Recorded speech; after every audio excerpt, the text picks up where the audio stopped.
Dear students, welcome to excellent education channel. आज हम इस वीडियो में क्लास 10th के बायोलॉजी चैप्टर 1 जैव प्रक्रम पोषण के बारे में अध्ययन करेंगे और अंडरस्टैंडिंग करेंगे।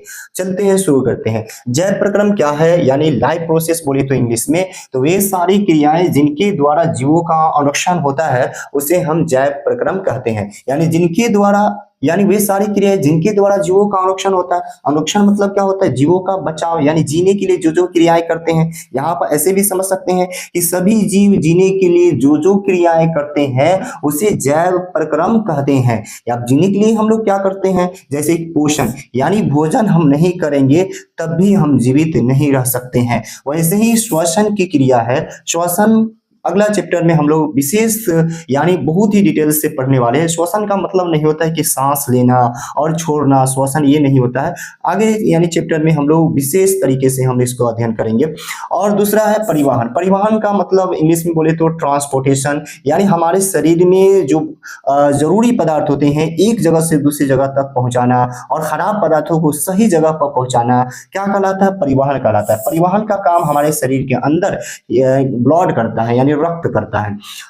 उसके बाद क्या है? उत्सर्जन। ये भी क्या है? जैव प्रक्रम है, यानी ये भी एक तरह की क्रिया है। आपको पता है कि हमारे शरीर में खराब यानी हानिकारक पदार्थ बनते हैं जिसको समय समय पर शरीर से बाहर निकलना जरूरी होता है। अगर हम शरीर से बाहर नहीं निकालेंगे या वह निकले नहीं तब भी हम जीवित नहीं रह सकते हैं। तो इससे हमें क्या पता चलता है कि यानी सभी जीव अपने जीने के लिए जो क्रियाएं करते हैं उसे हम जैव प्रक्रम कहते हैं। जैसे कि पोषण, श्वसन, परिवहन, उत्सर्जन, ये सारी क्रियाएं क्या कहलाती है? यानी जैव प्रक्रम कहलाती है। जैसे लाइफ प्रोसेस हम इंग्लिश में बोले तो। चलते हैं, यानी जैव प्रक्रम का पहला जो क्रिया आते हैं, मान लीजिए पोषण। तो पोषण क्या होता है? वह विधि जिसमें जीव पोषक तत्वों को ग्रहण कर उसका उपयोग करते हैं उसे पोषण कहते हैं। क्या कहलाता है? पोषण कहलाता है। वह विधि जिसमें जीव पोषक तत्वों को ग्रहण कर उसका उपयोग करते हैं उसे क्या कहते हैं? पोषण कहते हैं। तो समझना है यहाँ कि आप जानते हैं कि जो भी भोजन करते हैं उसमें मुख्य पोषक तत्व होते हैं जो हमारे बॉडी में उसका अलग उपयोग होता है, यानी उसका अलग अलग काम होता है हमारे बॉडी के अंदर। जैसे कि आपको पता है कि प्रोटीन होता है, वसा होता है, विटामिन होता है, खनिज लवण होता है। ये सारे पोषक तत्व हमारी बॉडी में अलग अलग कार्य करते हैं, अलग अलग इसका इस्तेमाल होता है बॉडी के अंदर। तो पता चल गया, यानी क्या होता है कि वह विधि जिसमें जीव पोषक तत्वों को ग्रहण कर उसका उपयोग करते हैं तो उसे पोषण कहते हैं। पोषण की दो विधियां है, कौन कौन? स्वपोषण और दूसरा परपोषण। या कह सकते हैं कि पोषण दो प्रकार का होता है। पहला क्या होता है? स्वपोषण, जिसे ऑटोट्रॉफिक न्यूट्रिशन कहते हैं। ऑटोट्रॉफिक न्यूट्रिशन का मतलब होता है कि पोषण की वह विधि जिसमें जीव अपना भोजन खुद बनाते हैं उसे स्वपोषण कहते हैं।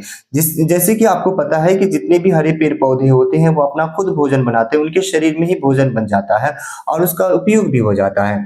तो सभी हरे पेड़ पौधे होते हैं वह सारे क्या कहलाते हैं? स्वपोषी कहलाते हैं। स्वपोषी बोले तो यानी स्वपोषण द्वारा जो भी जीव अपना भोजन ग्रहण करते हैं उसे स्वपोषी कहते हैं। तो सभी हरे पेड़ पौधे क्या कहलाएंगे? स्वपोषी कहलाएंगे। तो क्या है परपोषण, जिसे हम इंग्लिश में बोलते हैं हेटेरोट्रॉफिक न्यूट्रिशन। हेटेरोट्रॉफिक न्यूट्रिशन का मतलब क्या होता है कि पोषण की वह विधि जिसमें जीव अपना भोजन खुद ना बनाकर दूसरे जीवों पर निर्भर रहते हैं तो उसे परपोषण कहते हैं। इस विधि द्वारा जो जीव अपना भोजन ग्रहण करते हैं तो उसे हम परपोषी कहते हैं। जैसे कि जितने भी जंतु हैं यानी जानवर है और मनुष्य है वह सारे क्या कहलाते हैं? परपोषी कहलाते हैं। क्योंकि हम लोगों में यानी हमारी यानी कोशिकाओं में एक तरह के स्ट्रक्चर नहीं पाया जाता है जिसको हम बोलते हैं लवक, यानी उसको प्लास्टिड बोलते हैं, जो 9th क्लास में आप लोग पढ़े होंगे।